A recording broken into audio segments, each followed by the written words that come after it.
You're in a silent room, and suddenly, growl. Your stomach just embarrassed you. But why does it do that? When you talk, you hear your voice in two ways.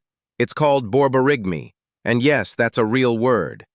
Your stomach and intestines are constantly contracting to push food and air along, even when they're empty. When you're hungry, these contractions get louder because there's nothing to muffle the sound. Fun fact, your stomach can growl even when you're not hungry. Curious minds never rest. Hit subscribe for more fun science with MindSpark.